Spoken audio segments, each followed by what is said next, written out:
My name is Julie. Tonight, I'm at the airport.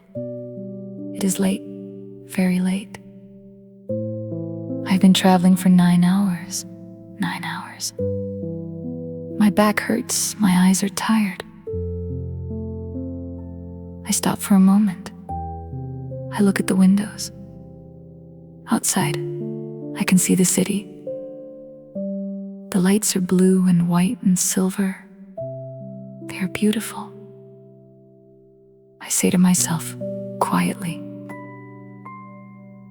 I am tired, but the city lights are beautiful. I take a breath. I pick up my bag, and I walk. Tonight, I have 3 things to do. Find my hotel, get there, and sleep. Simple, but a new city, nothing is simple. Follow me. I arrive at the hotel. The lobby is quiet. There is soft light everywhere, gold and warm. It smells like clean linen and something floral. I walk to the front desk.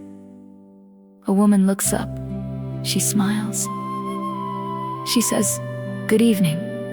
Welcome, how can I help you?" I take a small breath and I say, "Good evening, I have a reservation under the name Julie." She looks at her screen. She types something. I wait. Then she smiles again. "Yes, I can see your booking. It is a single room, 2 nights, is that correct?" "Yes, that is correct, thank you." She asked for my passport. Of course, here it is. I hand it to her. She looks at it. She types again. Then she gives me a key card, a small white card. "Your room is on the 5th floor, room 512. The elevator is just around the corner. Breakfast starts at 7. I have one question. What time is checkout? Checkout is at 11. Have a good night. Thank you, good night. I walk to the elevator. I press the button. The doors open. I did it. Simple words, clear words. I have a reservation under the name Julie. That sentence opened the door. Now, your turn. Say it out loud, use your name. I have a reservation under the name. Good. But wait. This is the next morning. I need to go across the city. I need a taxi. I step outside the hotel. The air is cold. It is raining. A light rain, soft rain. I can hear it on the pavement. A taxi stops in front of me. The driver looks at me. I open the door, I get in. The inside of the taxi is warm. It smells like coffee and old leather. The driver glances in the mirror. "Good evening. Where are you going?" "Good evening, downtown, please, the Grand Avenue Hotel." He nods. He starts driving. I look out the window. The city is wet and shiny. The lights reflect on the road. Red, yellow, white. Beautiful, even in the rain. Then I think, how much will this cost? I do not want a surprise, so I ask, "Excuse me, how much will it be approximately?" He says, "Around $20, maybe a little more with the rain." "That is fine, thank you." And then, silence. Good silence. I do not need to fill it. I just look at the city moving past the window. Rain on glass is a peaceful sound. The next morning, I returned to the airport. I had a second bag, a big suitcase. It arrived on a different flight. I wait at the baggage carousel. It moves slowly, round and round, bag after bag. People pick up their bags, they smile. They walk away. I wait. The carousel slows down. It stops. My suitcase is not there. I feel a cold feeling in my chest. I know this feeling. It is the feeling of, what do I do now?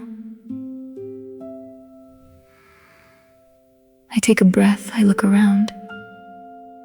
I see a desk with an airline sign. I walk toward it. There is a man at the desk. He looks up at me. "Excuse me, I cannot find my suitcase." He nods, he does not look surprised. This happens, I know it happens. I'm sorry to hear that. Can I have your boarding pass and baggage claim ticket, please? Yes, here they are. I hand him both papers. My hands are a little shaky, but my voice is calm. He looks at the papers. He types something. Then he asks, "Can you describe your suitcase?" I think for a second. It is a large, dark blue suitcase. It has a red ribbon on the handle. A red ribbon, I always put a red ribbon so I can find it easily. Today, it did not help, but at least I can describe it. Thank you. We will try to locate it. Can I have your hotel address and phone number? Of course, I am staying at the Grand Avenue Hotel Room 512. He writes everything down. He looks at me. We will contact you within 24 hours. I apologize for the inconvenience. I look at him, I breathe out slowly. Thank you for your help. I appreciate it. I walk away from the desk. My suitcase is still missing, but I communicated. I was understood. That is enough for now. Say it with me. Excuse me, I cannot find my suitcase. Good. Here is what I want you to understand. Travel is not always comfortable. Hotels lose bookings, taxis or unfamiliar bags go missing. But here's the truth. You do not need perfect English for any of this. You need clear English. Short sentences, direct sentences. I have a reservation. How much will it be? I cannot find my suitcase. Those are not big sentences, but they open doors. They get you help. They move you forward. Your brain learns best when it hears English in a real context. Not in a grammar book, in the taxi, in the rain, at a desk, at midnight, in a hotel lobby that smells like clean linen. That is what you practice today. Let's go back through tonight. I have a reservation under the name. How much will it be? Approximately. I cannot find my suitcase. Say all three out loud right now. Those sentences are yours now. I'm back in my room, room 512. I set my small bag on the floor. I sit on the edge of the bed. The room is quiet. Outside, the city is still glowing, blue and silver and soft. I do not have my big suitcase, not yet. But I am here. I'm safe. I handled everything. I close my eyes. Tomorrow is a new day. If this felt different from how you usually practice English, that feeling is real. You did not study tonight, you traveled. And your voice moved through real situations. That is not small, that is progress. In the next audio, Julie wakes up in that same city.